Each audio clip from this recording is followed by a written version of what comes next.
Les vraies voix Sud Radio, 17h-20h, Philippe David. Retour des vraies voix avec Philippe Bilger, Françoise Degois et Luc Gras. J'ai des gros problèmes d'argent. Je vais m'en sortir mais je ne sais pas comment. Moi qui gagnais des mille et des cents, je suis dans la gêne momentanément. C'est une chanson de Rachel Desbois qui a à peu près 25 ans et j'ai des gros problèmes d'argent, oui. La France aussi, c'est le grand jour pour le dernier budget du quinquennat présenté aujourd'hui en Conseil des ministres. Un budget fustigé par le Haut Conseil des finances publiques qui s'est déclaré, je cite, incapable de rendre un avis pleinement éclairé car des mesures d'ampleur prévues par le gouvernement n'ont pas été intégrées au document qui lui a été transmis. Un budget qui valide une hausse de la dépense publique de 12 milliards, ce alors que le président multiplie la distribution de chèques pour les forces de l'ordre avec 500 millions d'euros suite au Beauvau de la sécurité, pour Marseille c'est 1,5 milliard et pour les ménages modestes c'est 100 euros de chèque énergie. Bref, Emmanuel Macron multiplie les milliards comme Jésus-Christ multipliait les pains. Rappelons que fin 2016, la dette publique représentait 2147 milliards et 96% du PIB contre 2739,2 milliards et 118,2% du PIB à fin mars 2021. D'où notre débat. Budget 2022, dette publique, chèque à tout va, Macron conduit-il la France à la faillite? Ça a baissé, vous êtes maintenant 95,9% à dire oui. C'est mieux. Avec, on a voté en Yakoutie. On a voté en Yakoutie. Avec nous, Pascal Delima, économiste en chef chez Harwell Management et enseignant à Sciences Po. Bonsoir. Bonsoir. On nous avait vendu Emmanuel Macron comme étant un excellent spécialiste de l'économie. Êtes-vous d'accord ? Spécialiste de l'économie, oui, certainement. En tout cas, je veux dire, le parcours est là et il n'y a pas trop de discussion là-dessus, quoi. En tout cas, voilà, on a un affichage, c'est ça. Alors après, maintenant, il y a voilà, en politique, je ne sais pas si les experts font bon mariage toujours avec la politique. C'est un expert économique, la politique, il y a des arbitrages à faire, il y a plein de choses à prendre en compte. Il y a un dialogue social, il y a les syndicats, il y a le patronat, il y a beaucoup de choses et ça, c'est pas nouveau. Donc, effectivement, peut-être le fait qu'il a fallu jongler avec plusieurs forces politiques leur rend un peu moins bon économiquement aux yeux, peut-être, de la population. Ouais. Philippe Bilger. Est-ce que, Pascal Delima, c'est une question de profane, hein, dans ce domaine, je ne suis pas un maître comme Françoise, Philippe ou sans doute Luc.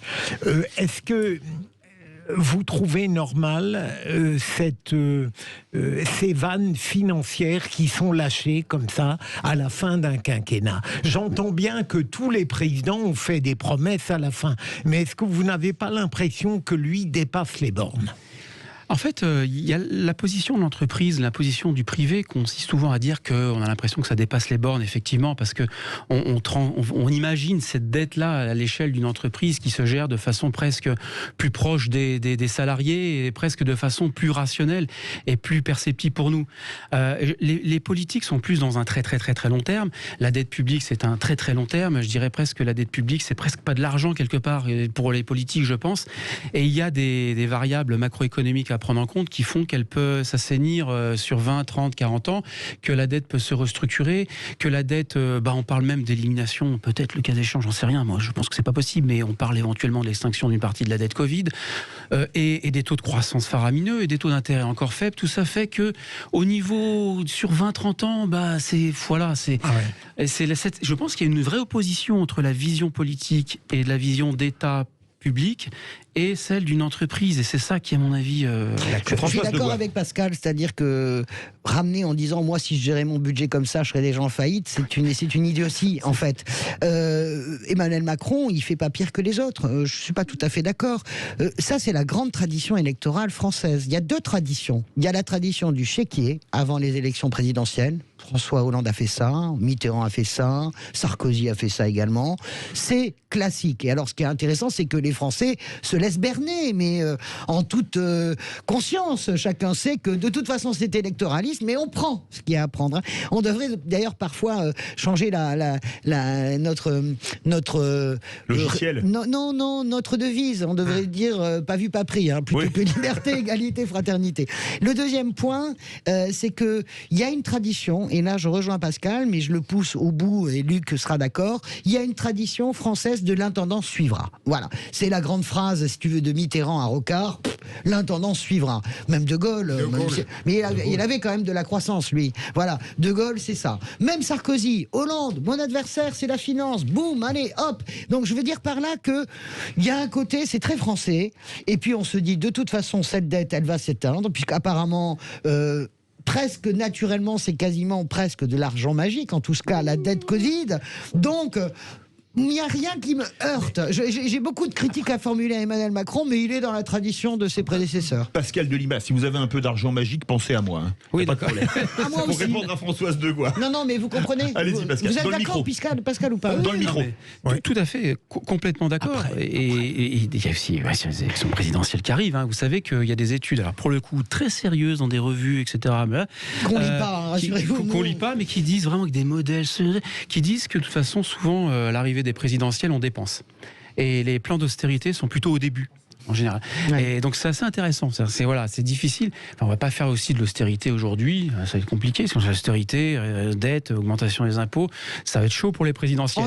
On a chiffré. Hein, là, les promesses depuis Marseille. Milliards, là. Depuis Marseille. Si on prend tout ce qui a été annoncé depuis Marseille, on est à 4 milliards 200. Oui, déjà. Mais 12 milliards dans le budget de plus. Ouais. Luc Gras. Non, simplement, comme disait François Hollande, l'ennemi de la finance. Enfin, la France est fâchée avec les finances, c'est clair. Maintenant, moi je distingue dans les dépenses préélectorales deux choses. Les dépenses qui préparent l'avenir. C'est-à-dire que là, dans ce budget, il y a des augmentations, par exemple pour le régalien, notamment, cher Philippe, pour la justice, c'est plus 8%. Comme donc, par hasard en 2022. C'est une vision moyen terme qui est assez logique. Ouais. Aménagement du territoire, culture, un petit peu, police, etc. C'est assez logique. Après, il y a le saupoudrage. Et là, dès que Emmanuel Macron va quelque part, il a un peu tendance à ouvrir les cordons de la bourse. Ça, c'est beaucoup plus discutable. Est-ce que pardon, Pascal, je vous répondrai aux deux d'un coup, c'est parfait.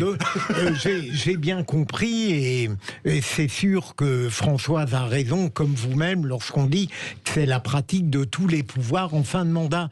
Mais au fond, ce qui m'a frappé, c'est que j'ai entendu Bruno Le Maire véritablement s'énerver en tentant de démontrer que, comme vous le disiez, Luc, c'est un budget d'investissement pour l'avenir et que ce pouvoir fait très attention à ne pas dépenser à tort et à travers. Ça peut être aussi une pratique, un poncif habituel, mais est-ce que c'est peut-être pas plus... Est-ce que vous n'admettez même pas que ce pouvoir peut-être fait plus que les autres dans l'abus et le gaspillage? Pascal Delima, pour répondre à Luc Gras et à Philippe Bilger. Ouais, indiscutablement, il fait plus, par rapport, si on fait des comparaisons européennes, la France a plus dépensé pendant la période du Covid.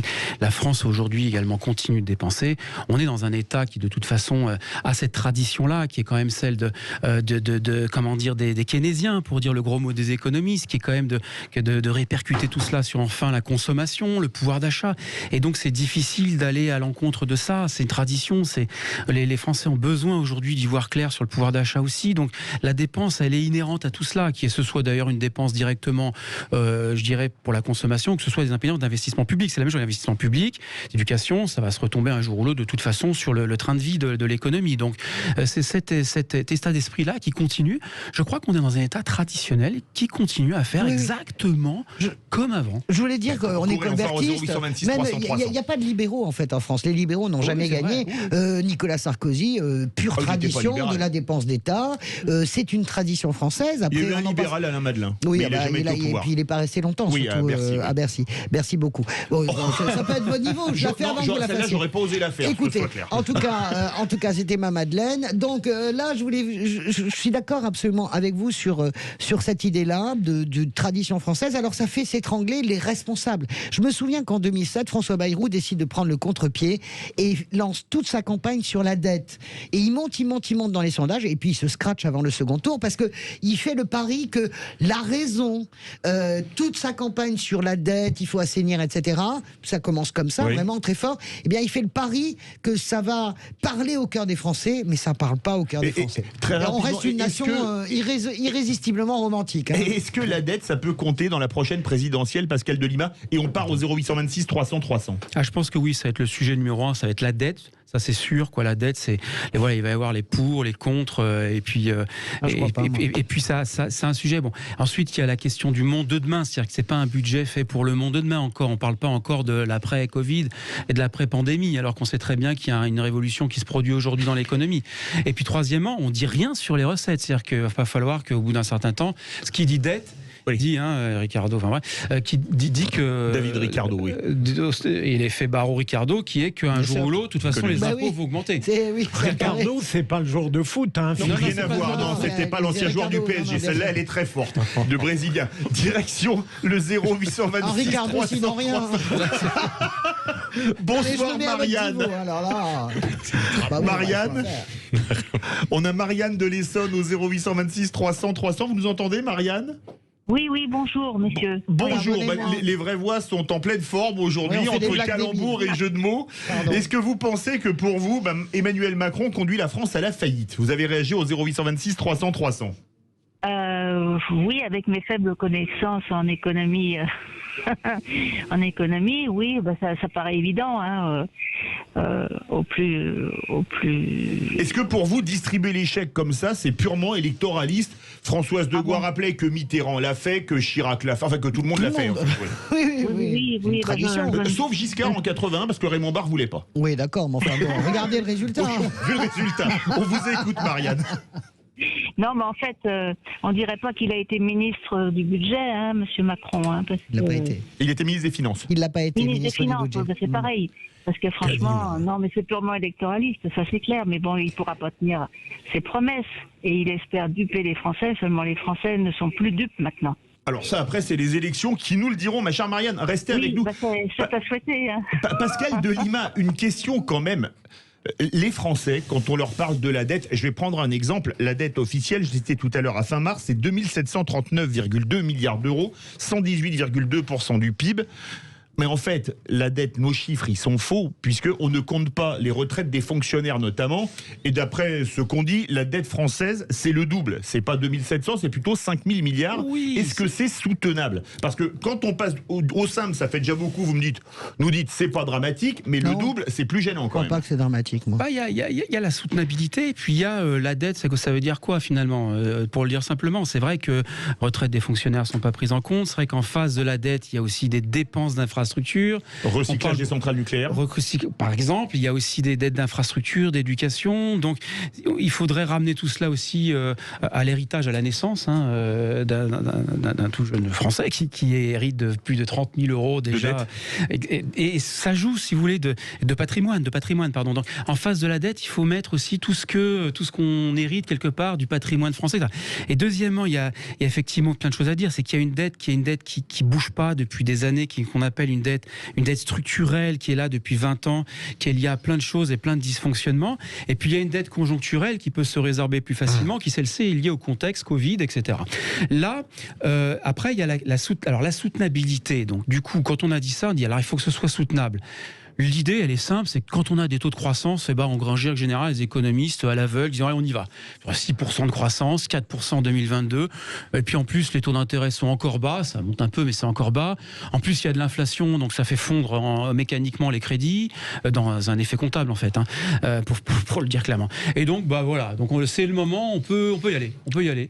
Luc Gras. Oui, 3 observations. D'abord, l'endettement, moi je crois que ça parle pas aux Français. Les économistes, ça leur parle. Vrai, mais ils sont c'est sûr que la somme de 2739 milliards, ça veut rien dire pour le commun des mortels. C'est trop abstrait.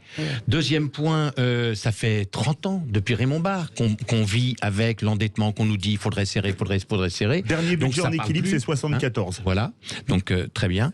Et la troisième chose, c'est on a lâché complètement les finances publiques avec le Covid. Erreur, jamais en équilibre. Non, mais en équilibre, mais il y a une cagnotte. La cagnotte, c'est qu'on s'endettait moins que prévu.